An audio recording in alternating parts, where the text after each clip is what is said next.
Marvel Tokon beta is coming up, and this is everything you need to know about what's coming in this 4-man tag fighter beta. It's looking like a good time, and the dates will be the 24th to the 26th of July, so starting in literally 8 days from now. Also on screen, I hope this helps with people with time zones, but it'll be starting at different times. So for example, PDT will be starting 12 AM, for UTC it'll start at 7 AM, and for people living in the UK it'll start at 8 AM BST, so I hope that helps for VSF, which is where I'm going to be. So sadly no beta gameplay footage. That was something I was really looking forward to, but because it's going to be a VSF I'm just going to have to play it there with nothing to show, which is a shame. Let's get into the Tokon beta, what's going to be in it specifically and why you want to play it. The characters coming are quite a rapid list. You've got a big list of characters coming, 15 out of the max 20. You're getting the entire X-Men team and you're getting the entire Amazing Guardians team, but of the Samurai Outriders you're just getting Ghost Rider and Blade, and for the team of Doom you've got Dr. Doom and Magneto,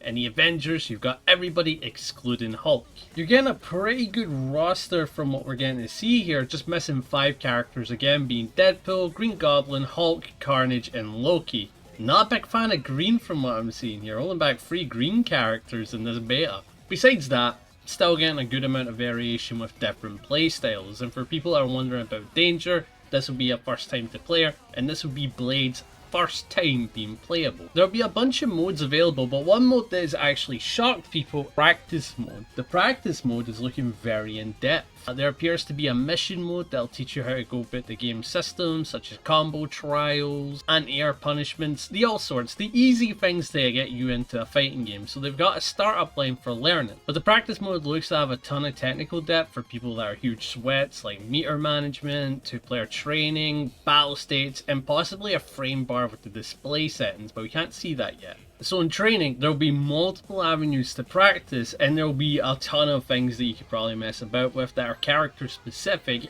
and of course maybe create some fun TODs if you want. So if you're bored enough, there's going to be a ton of labbing room to mess about with. Looking at the game modes, it looks like you can play both casually online and ranked online. So for people that want to sweat out a beta, prove that they're the #1 macho man, you can certainly do just that, as you can play through the game's rank system. And then the casual mode is there for probably a great learning curve. If you want to practice, that's probably the best way to do it, while still gaining some good feedback and getting involved with the beta. Because again, this is a test, you're testing the game's network. That's the whole point of a beta, isn't to get good at it. Even though that's what a lot of people confuse betas for, being a taste of the game and to get good at it. They're mostly supposed to be tests. But it'll also have a local mode, so for anybody going to VSF, you should be able to play it buddy by buddy, no Wi-Fi needed, and you can fight locally, which is fantastic and great news to hear. A part of me thinks that the Marvel Tokon team heard that it was going to be a VSF, a platinum event for Guilty Gear Strive, and was like, yes, this needs to be played offline, this needs to be available offline, which I love. In this beta, it looks like characters will have access to full alt colors from what we're seeing. Dr. Doom wearing the Iron Man outfit that I don't think was previously available during the closed beta. So with character colors, you're going to get so much more variation compared to the earlier betas, and maybe you'll find a color combination for your team that will suit you and that you really like. And the lobby mode also looks quite decent. Kind of copying the Guilty Gear Xrd and the Grand Blue aesthetic, where you've got the little 3D models that can move out in the lobby and play whatever. I've always found these to be a pain in the arse, but I appreciate that they keep updating it and making it more better and accessible every time. Looking at the little lobby avatars, there appears to be every type of character that's available in the beta. Don't know if there'll be any bonus avatars, but as we know, Arc Sys and all that tend to do a little bit of like extra things during season, so that might be a clue into the future of what we might get in, of course, the game when it launches. And there will be some form of a story mode available to the players. This is going to be probably a glorified tutorial teaching you how to play the game and get through the game and understand how it's played. They'll also have its own little story that'll be attached to the comics I think is releasing for Marvel Tokon.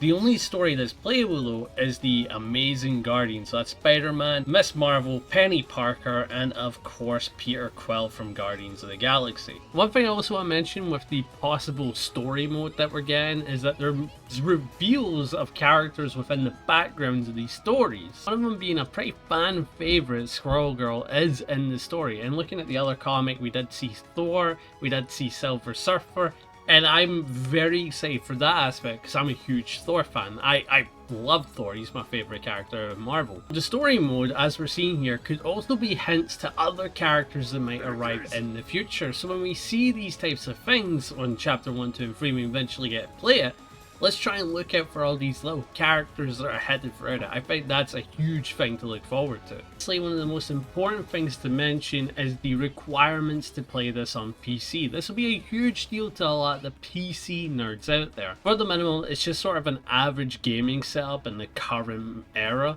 where it's nothing too insane. It's like 16 gigabytes of RAM. But what has me a little bit worried is the graphics card. For Nvidia, they wanted a 2060, which isn't that insane, but for the AMD, it was a 6600 series XT. I'm kind of worried about AMD devices since mine is also AMD and it's just at that level, a little bit better if you will. And the recommended setup is also very interesting, where it wants pretty beefy setups if I'm honest. Nothing shattering compared to what we're going to be getting very soon in the future with some of the 4080 series and all that type of stuff, but it's still pretty beefy setups. For anyone that doesn't know, Arc System Works never really has beefy setups for their games. In Strive, it's very playable at low settings. The same can be said for DNF, the same can be said for so many other games, but this is looking like a huge step compared to a lot of their other games. So this might actually be something where you need a decent rig, but nothing insane to run. But it's important to know for the beta coming up. So the story will be interesting for those that are interested, but the main things that we've got to know is that the game modes will be pretty fantastic. You can play online, you can play locally, there will be a ranked system, we can find out how its points work. Hopefully it has an MR system, but we'll have to wait and see. But besides that, this looks like a great testing phase to see how this game plays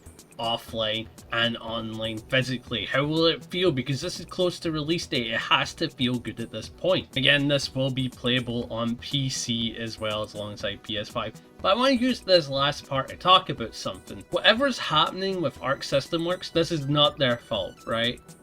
But Sony is currently trying to gain a capital market on physical releases, and because of that, it means a bunch of countries have been cut out from actually playing Marvel Tokon, and because of that, it means that gamers are limited to only purchasing from the online store for Sony products. I just want to note this because this is not Arc System Works' fault, right? If you play the game PC, PS5, this is not their fault. This is not the reason why the discs are all messed up. So don't get mad at the Marvel team, well, get mad at the Marvel team, but don't get mad at the Arc System Works team that are trying to create the game, because they're not involved with the distribution. They're involved with the creation. I just want to bring this up because Sony is definitely causing a massive problem with the gaming industry, both physical releases and making it so almost 120 countries cannot play this game. I think some countries have just became playable, like Pakistan of course, and I think Morocco, but I'm not too sure. But it is still a huge problem that Sony is messing up to this degree, even though we've got such a fantastic game coming up.